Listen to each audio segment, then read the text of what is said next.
2020, Sood was chosen for the SDG Special Humanitarian Action Award by the United Nations Development Programme for his humanitarian works during the COVID-19 pandemic. Sood has founded the Sood Charity Foundation to help people of all stature, an initiative by Sood for providing free coaching to UPSC exam candidates from underprivileged financial backgrounds. Sood was announced as the Delhi government's brand ambassador of its Desh Ke Mentor program by the Delhi Chief Minister. Sir doesn't require any introduction, but how can we not thank Sir for his immense and selfless and honest dedication and service and his unconditional love during the pandemic, that is the COVID-19 pandemic situation. May I request the Simba superstar with golden heart, most esteemed Sonu Sood, to share a few words and address the gathering.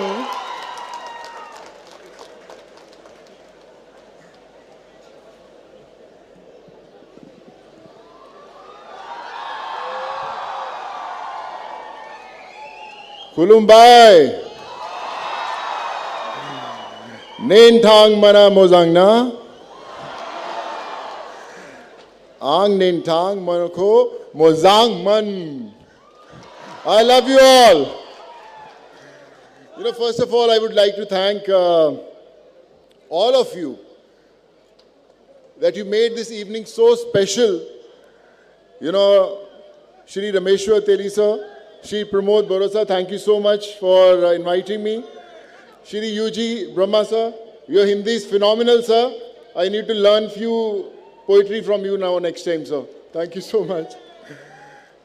Shri Katiram Borosa, Professor Laisram sir, Padma Shri Arup K. Datta sir, and all executive members, all MLAs, former President of Bodo Sahitya Sabha, Shri Charan Bora sir, Arup Da, thank you so much for making this beautiful family for me. And मैं सबसे यही कहना चाहूँगा कि मेरा रिश्ता असम से, आप लोगों से, बोडोलैंड से आज का नहीं है, पहले से है.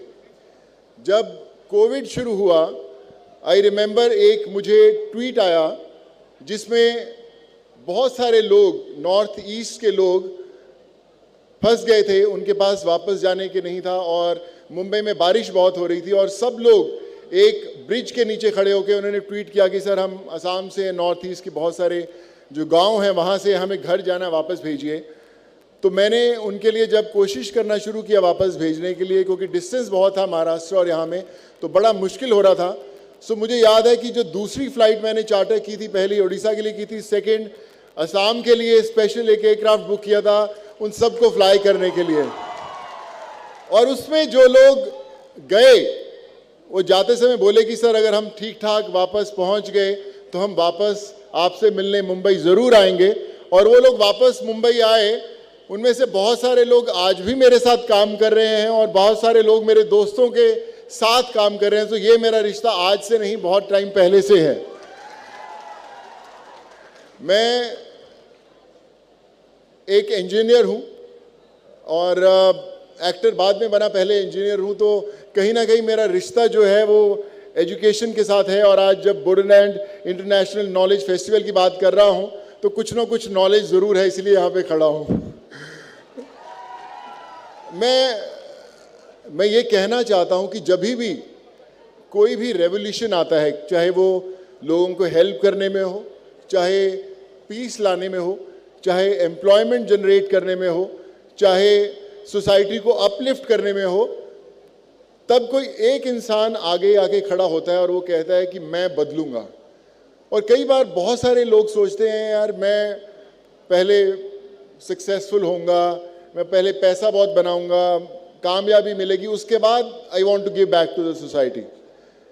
सो मैं आपसे ये कहना चाहता हूँ कि लोगों की मदद करने के लिए, चेंज लाने के लिए पैसा होना, फेमस होना, बहुत सक्सेसफुल होना ज़रूरी नहीं है. मैं जब लोगों को घर भेज रहा था, मैं करीबन 7.5 लाख माइग्रेंट लोगों के साथ जुड़ा था उनको घर भेजने के लिए. और वो 7.5 लाख लोग, बहुत सारे लोग मेरे टच में हैं, आज भी मेरा फ़ोन नंबर वही है, आज भी लोग जुड़ते हैं। और जब सेकेंड वेव कोविड का आया, जब लोगों को मेडिकल हेल्प की ज़रूरत थी, इंजेक्शन्स भिजवाने थे, ऑक्सीजन भिजवाना था, सो ये वो लोग जो 100 रुपये की डेली वेजेस पे थे, 200 रुपीज़ की डेली वेजेस पे, कईयों के पास काम भी नहीं था, वो बाईसाइकिल्स पर लेकर वो इंजेक्शन्स, वो ऑक्सीजन कॉन्सेंट्रेटर्स उन गाँव में गए लोगों की हेल्प करने के लिए। So they became the real saviours. So आज जब मैं बोडोलैंड के बारे में और जान रहा था, तो मैं प्रमोद बोडो जी से बात कर रहा था कि किस तरह आप लोग के बहुत सारे लोग बड़ी मुश्किलों से गुजरे हैं, बहुत टफ समय देखा है, 25-30 इयर्स का एक मुश्किल समय देखा, और उसके बाद आप सबकी जो कोशिश रही, हमारे प्रमोद भाई की कोशिश रही, उसके कारण वापस एक नया सवेरा आया है इस जगह पर। लेकिन ये सवेरा असली रोशनी तब देखेगा जब उस सवेरे में आपकी रोशनी जुड़ेगी, तब वो चमकेगा पूरा का पूरा। ये जंग एक इंसान नहीं लड़ सकता, ये जंग सबको लड़नी है, आपकी आने वाली जनरेशन्स को लड़नी है, ताकि क्यों हम लोग सिर्फ अपना घर नहीं, अपनी गाड़ी नहीं, अपना मकान नहीं, अपना कमरा नहीं, हम अपनी स्टेट्स को अच्छा बनाएंगे, हम अपने देश को अच्छा बनाएंगे। जब हम लोग घर से बाहर निकल के मदद करने की कोशिश करते हैं, तब वो रेवोल्यूशन आता है। वो मैंने पर्सनली एक्सपीरियंस किया। जैसे मैंने बोला कि मैं पंजाब से बिलोंग करता हूँ, इंजीनियर मैं बना नागपुर से, एक्टर बनने मैं मुंबई में आया, और मैं हमेशा सोचता था मेरी ज़िंदगी का एक मकसद है कि मैं फेमस हो जाऊं, लोग नाम से जानने लग जाएं, मेरे पेरेंट्स प्राउडली महसूस करें कि उनका बेटा नाम कमाया है मुंबई में। और मैं 18-20 साल उसी सोच में जी रहा था। करीबन 100 फिल्में की अलग अलग भाषाओं में, तमिल, तेलुगु, कन्नड़ा, अमराती, चाइनीज, इंग्लिश, हर भाषा में फिल्म की, नाम भी बहुत हुआ, सब कुछ मिली, कामयाबी भी मिली। लेकिन जब कोविड आया और मैं एक आम इंसान से जुड़ा जिसको मैं जानता नहीं था, जिसको मैं शायद कभी मिला भी नहीं था और शायद मैं कभी मिलूंगा भी नहीं, लेकिन जब आप उनकी ज़िंदगी के साथ जुड़े, उनकी दुआओं ने आपका साथ देना शुरू किया, आप जाने अनजाने में उनकी ज़िंदगी में वो खुशियाँ लेके आ पाए, तब मुझे पता चला कि ज़िंदगी की असली सफलता तो ये है। 18-20 साल तो मैं अंधेरे में फिल्मों के चक्कर में घूमता रहा यार, कि वो कामयाबी मिलेगी, वो फिल्म हिट होगी। सो विश्वास मानिए, आप 500 करोड़ की फिल्म का हिस्सा बन जाएं, 100 करोड़ की, 1000 करोड़ की फिल्म का हिस्सा बन जाएं, वो बहुत छोटा लगता है जब आप किसी एक इंसान की ज़िंदगी बदल सकते हैं। वो बहुत बड़ा है। मैं हमेशा सोचता था कि मेरी लाइफ के अंदर एक बड़ा इंपॉर्टेंट रोल करना है मुझे। बड़ी बड़ी फिल्में मिली, दबंग मिली, सिम्बा मिली, और अवार्ड्स मिले, बड़े सारे अवार्ड्स मिले, लेकिन मैं अपनी सबसे इंपॉर्टेंट किरदार निभाया पाया कोविड के दौरान, जहां तो ना लाइट थी, ना कैमरा था, सिर्फ एक्शन था, और ऊपर वाला वो फिल्म डायरेक्ट कर रहा था। और आज भी मैं उनसे हर रोज यही प्रे करता हूं कि ऊपर वाला ये फिल्म डायरेक्ट करता रहे और मैं अपनी ज़िंदगी की आखिरी सांस तक ये किरदार निभाता रहूं, लोगों के साथ जुड़ता रहूं, अनजान लोगों की ज़िंदगी में वो खुशियां लाता रहूं।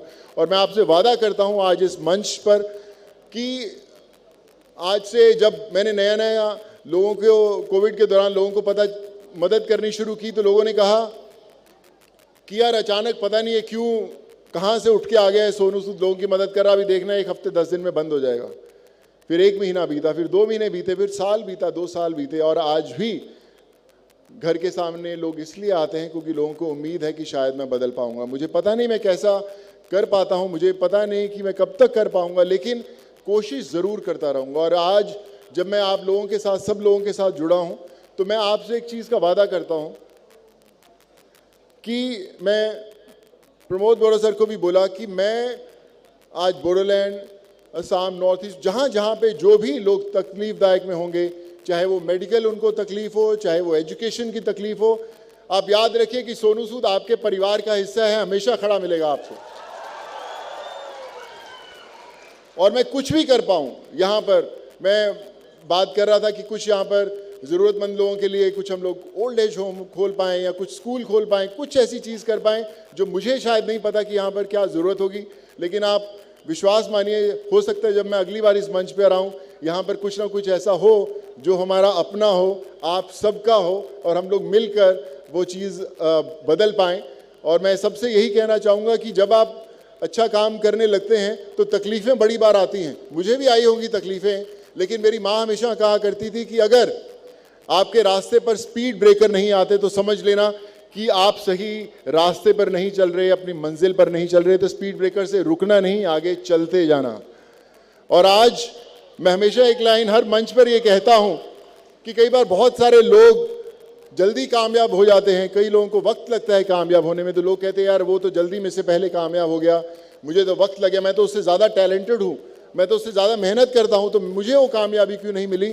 तो मैं उन लोगों के लिए हमेशा एक लाइन याद दिलाता हूँ कि हौसला रख, हौसला रख, एक समय ऐसा आएगा, हौसला रख, एक समय ऐसा आएगा जब घड़ी दूसरे की होगी और समय तेरा बताएगा। मेरी माँ हमेशा कहा करती थी कि सोनू कभी अपनी मुट्ठी खोल कर तो देख, शायद तेरी हाथ की लकीरों में किसी की जान बचाना लिखा हो। सो आप अपनी मुट्ठी खोलना ज़रूर, शायद आपकी हाथ में वो ताकत हो जो शायद आपको अभी तक पता ही ना हो। सो क्यों ना आज जब मैं यहाँ पर आया हूँ इतनी दूर, हम सब एक दूसरे से वादा करें कि ये जो शाम है ये यहाँ पे ख़त्म ना हो, यहाँ से शुरू हो, यहाँ से शुरू हो कि जो सब लोग करते हैं, इस मंच पर इतने ऑनररी लोग बैठे हैं जिन्होंने वो बदलाव, वो चेंज लेकर आए हैं। सो हम लोग इनके साथ जुड़कर वो चेंज लेकर आएं, वो बेहतर समय लेकर आएं। और मैं बस आपसे यही कहना चाहूँगा कि हमेशा याद रखिए, जो मुश्किल में साथ में खड़ा वही सबसे बड़ा। God bless you, and I promise every single person here that Sonu Sood till his last breath will be with you always for anything, 24/7, 365, all my life. God bless you. Take care and thank you so much. Thank you so much, sir. Thank you so much, sir. Thank you, sir. God bless you, sir. 1,000 thanks will be less to thank our sir for his valuable words, for his valuable time and his immense contribution during the COVID-19 pandemic situation. Thank you so much, sir, on behalf of Borland University and the entire organizing committee of First Borland International Knowledge Festival 2023. Thank you.